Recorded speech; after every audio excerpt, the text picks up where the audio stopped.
It is another beautiful evening in Orlando. I come to you from the NFL owners meetings, which have wrapped up, but my tour of this city in the middle of Florida is not yet over. I present to you Kyle Shanahan from Breakfast Today. We're going to talk about the NFL's newly approved kickoff rule, one of the biggest rules changes that we've seen in the National Football League in recent memory, and one that I think might really benefit the 49ers, even though ironically, they're one of the three teams that voted against it. They voted against it for reasons that I'll explain in more depth tomorrow when I write my piece about Jed York, who I also talked to today. If you want to take a sneak peek at Jed York's explanation for voting against the new kickoff rule, you can go ahead and check out the channel. His entire interview is there. But those were mainly procedural reasons that the 49ers voted against this kickoff rule. I think from a practical aspect, they might be ready to feast with this rule. It might open a big time competitive advantage for them, because when you look at it and you look at the way that the NFL has set things up, this is a diagram of the field that I'm tossing open on the screen. It's going to be a lot more like a standard running play. You're going to have the kickoff happening from the 30-yard line, or I believe the 30-yard line. They were talking about the 35, but they made it the 30, with everybody lined up to cover the kick on the opponent's 40-yard line, so way in front of the kicker. And then the kicker has to kick the ball into this purple zone, which they call the landing zone. The blockers ahead of the two returners, the max two returners, over here in the setup zone. But as you can see, since you have to wait until the ball lands in the landing zone, there's no big chance for a head start for anybody. There's no running start. So the safety of the play should be greater. But for all intents and purposes, it becomes more of a standard run against the loaded box. And there are so many things that I immediately thought of. And the first is, since it's theoretically going to be safer, since you won't have that running start, which causes the most injuries on these former kickoff plays, you could start thinking about using your normal skill position weapons. Standard returners are better in open space, but running backs are better in closed space or at standard plays from the line of scrimmage. And this is going to resemble a standard play from the line of scrimmage a whole lot more. They borrowed this from the XFL. Actually, one of my friends is the one who thought of this kickoff idea and first implemented it in the XFL. His name is Sam Schwartzstein. Sam used to be a center at Stanford. He was actually the center when Andrew Luck was the quarterback at Stanford. So you think about a kickoff play that is going to be more resemblant of a standard play from scrimmage, and you immediately say, well, let's give Christian McCaffrey and Deebo Samuel the football. I can see the 49ers using both McCaffrey and Samuel back there as return men. Now, there are going to be other details that are going to be probably determined on a trial and error basis by these NFL teams, such as, who do you use as your blockers? Are you going to use athletic linemen and tight ends, or do you want faster blockers out there? Do you want to use receivers who can also be good blockers? How about the coverage team? Are they going to use defensive ends, the athletic defensive ends, the edge rushers who can shed blocks on special teams, or is it going to be more of a linebacker safety unit? The 49ers have invested a lot in special teams over the course of this offseason. They even extended George Odom, who, by the way, this guy right here, Kyle Shanahan, today said that he thinks that George Odom might be the best special teams player in football. I'm sure that he'll still be a very effective special teams player.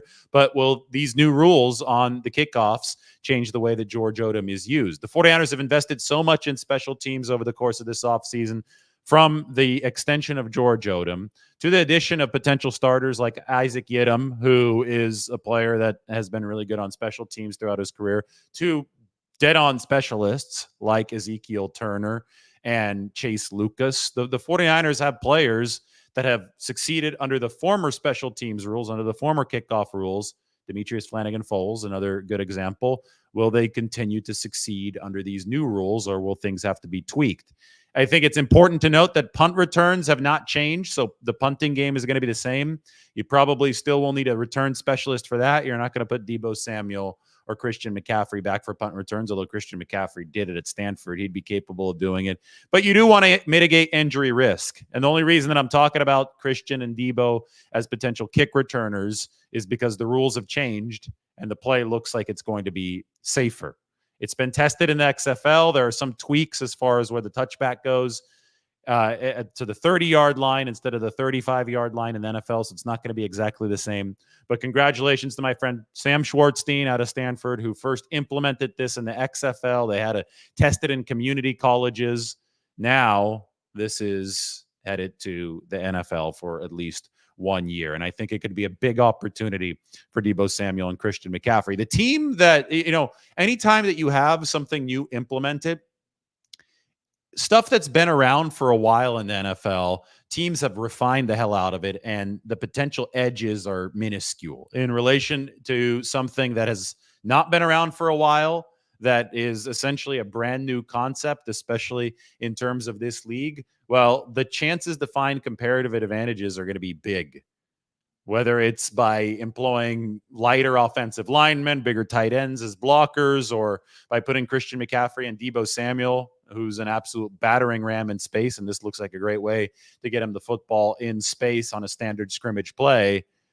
When you have new potential possibilities, there's a chance to get ahead by a wide margin in a short period of time that you don't normally have in other facets of the game in the NFL. So the pressure's on the special teams coordinators. Somebody like Brian Schneider for the 49ers. This year, he's going to have to devise a way to make sure that his team benefits on kick returns and doesn't lose ground on kickoffs, because other special teams coordinators are going to be hard at work in their office thinking of the same things. Does Hightower consult the help of Chris Furster, 49ers offensive line coach, for some of his combination blocks? Because I think that, again, a lot is in common with the way that the offense blocks for run plays on these new kick return plays. Does Chris Kasarik help out a little bit more on special teams? There's a margin here. There's an edge. And the 49ers lost the Super Bowl very narrowly last year, right? So every single potential area to get an edge is important. Their special teams unit ranked number 25 by DVOA in the NFL last year. But these are major, major changes. And this could be a chance for the 49ers to find more special teams efficiency moving forward. As you can see on the screen, that is Kyle Shanahan. The big date is April 15th. Kyle Shanahan, Brock Purdy on April 15th. That's the day that Shanahan and Purdy will officially begin working together again this offseason. So we're almost there. It's March 26th. The 49ers are going to begin draft meetings next week after Easter. And then April 15th, the first, I think it's technically called phase 2 of the offseason program will begin. It's when coaches are allowed to give on-field instructions to players. No scrimmage stuff is possible until phase 3, which is OTAs. We're certainly really excited to track those. But Kyle Shanahan today, and this piece is linked in the description, he talked about how April 15th is so exciting for him because Brock Purdy hasn't had a full off season with the 49ers yet. In 2022, Brock Purdy didn't join until late April. He was Mr. Irrelevant, pick number 262 of the draft. So that was an abbreviated offseason. And obviously he was the third string quarterback, maybe even the fourth stringer at the time when he first came in. I think it was actually 3 for most of the time. But still, he didn't have that individualized instruction from Kyle Shanahan as far as being engrossed in the playbook and what the 49ers were doing. And then obviously Brock Purdy tore the UCL in his elbow to finish that season, even though he ascended into the starting role. So his entire 2023 offseason was spent rehabbing and trying to get back in time for training camp. This time, Brock Purdy, as Kyle Shanahan pointed out, is married. He just got married. Congratulations to Brock and Jenna. That was not this past weekend, but the one before that. He's married. He's ready to go. He's fully healthy, and he can really begin taking the next step in his game. And today I talked to Kyle Shanahan about what that next step for Brock Purdy could be. Because remember, at this time last season, we were talking about Brock Purdy and the need for him to be better within the pocket. Don't bail out too much to your left. And when you do bail out to your left, you got to do a better job resetting your feet to throw downfield. It seemed like he had hit a bit of kryptonite down the stretch in 2022 when teams forced Brock out of the pocket, and then he wasn't as good when he was rolling to his left. He completely eliminated those weaknesses in 2023 on his way to becoming the NFL leader in QBR and, yes, an MVP finalist. Looks like we were right about all that MVP talk. Brock Purdy was indeed the best quarterback in football last season. And when you looked at his progress from 2022 to 2023 as far as feel for the pocket, rolling left was no longer a weakness. You start to think, well, what can he do better now? How can he improve his game even further? Because the visible weaknesses are gone. And I think so much of it is going to be cerebral. When I asked Kyle Shanahan today, and this is in the piece that's linked in the description, he talked about consistency. He talked about drilling the 5-step drops, drilling the 7-step drops, making sure all of that timing is on point. If you're one of the people that's lucky enough to have seen Brock Purdy and the 49ers offense in person, you will notice that those intermediate passes, they're like works of art. Some of those intermediate crossers that are there to beat some of these zone concepts on defense. I mean, if one throw is a split second late or a split second early, it's going to be an interception, or at best it will be an incompletion. It takes magnificent timing. It takes layered throws to get over the linebackers and in front of the safeties. And essentially, it takes everything to be tied back into the rhythm from the moment of the snap. So 5-step drop versus 7-step drop. This goes back to Walsh in Montana. This goes back to it almost being like a dance for the quarterback. The footwork determines the timing of the play. The very West Coast concepts when it comes to footwork and throwing downfield. So Shanahan wants Purdy more consistent in that regard. I do wonder if the 49ers will ultimately want Brock Purdy to have a greater say in setting protections at the line of scrimmage, because that's typically a job assigned to the line now in the center. And I know the 49ers gave up a lot of pressure in the Super Bowl, and the greats, guys like Peyton Manning, guys like Tom Brady, they all set their protections up front. I know that's not been a Kyle Shanahan thing offensively, but it does intrigue me to think about the possibilities for Brock Purdy. He's only 24 years old. Protections at the line of scrimmage. I think this is entering quarterback graduate school at this point now for Brock Purdy, right? Maybe he already has his master's degree. Maybe he's going to be moving on to a doctorate degree.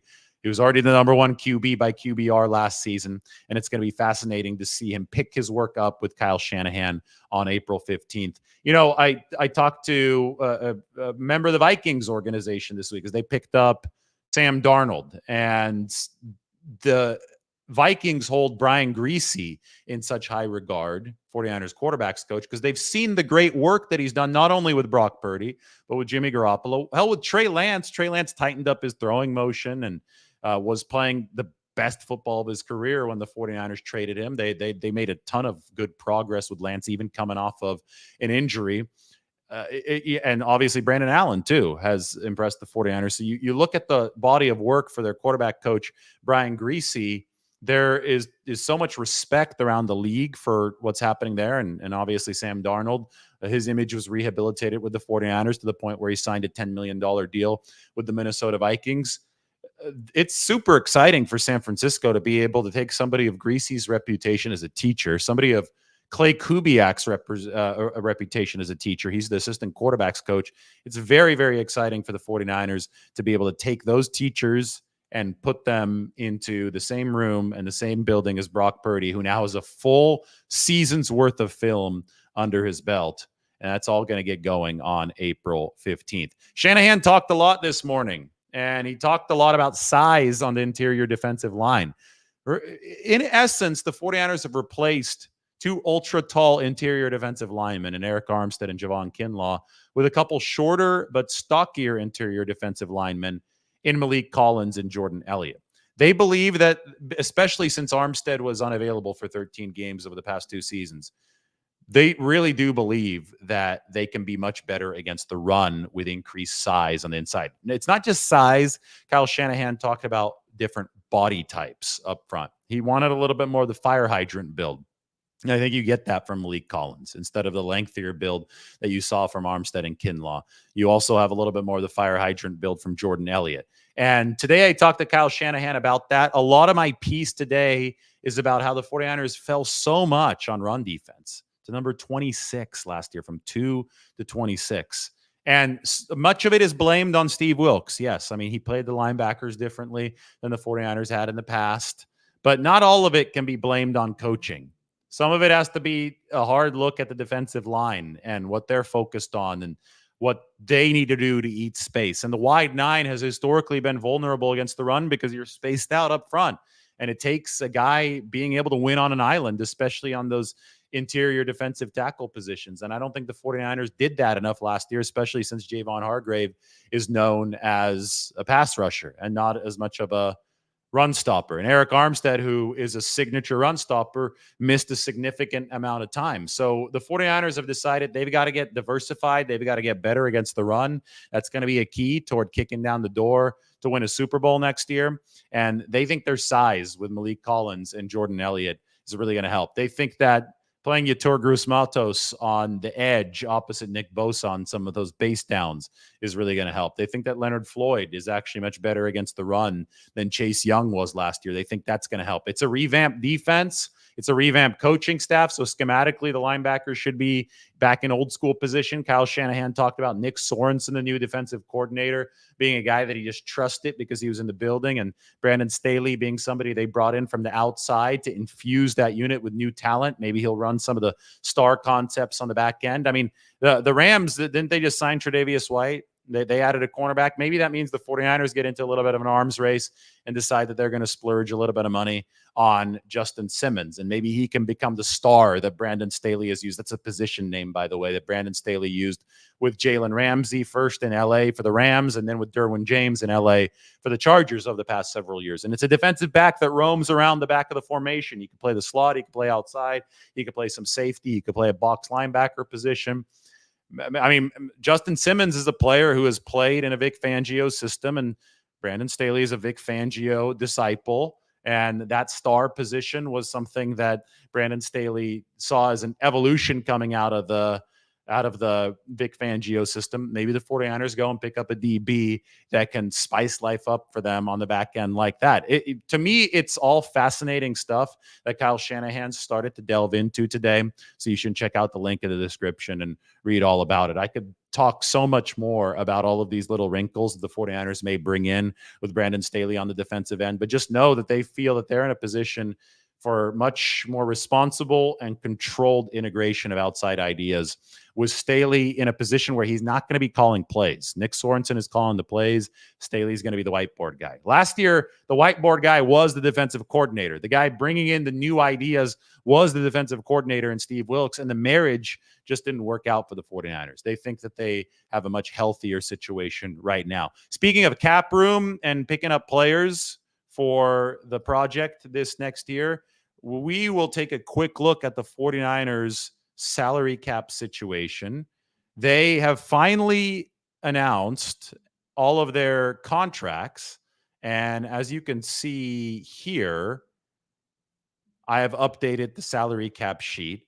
As you can see on the title below, I said 6.8 million, but that's on the offseason scale. That's before you're going to have Armstead savings rack up on June 2nd with the post June 1st cut. That's on a slightly different tabulation system. I project the 49ers are going to have $28.9 million of cap space that they can use to eventually carry over to pay Brock Purdy.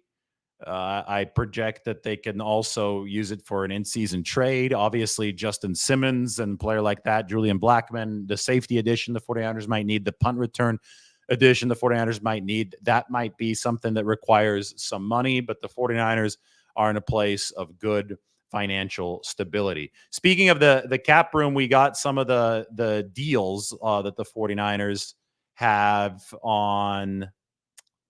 We're going to take a look up and down here. We got some of the deals that the 49ers have on the cap through some of their new contracts that I put up here on the Twitter page. Chase Lucas, $985,000 this season. So that's a league minimum, nothing guaranteed.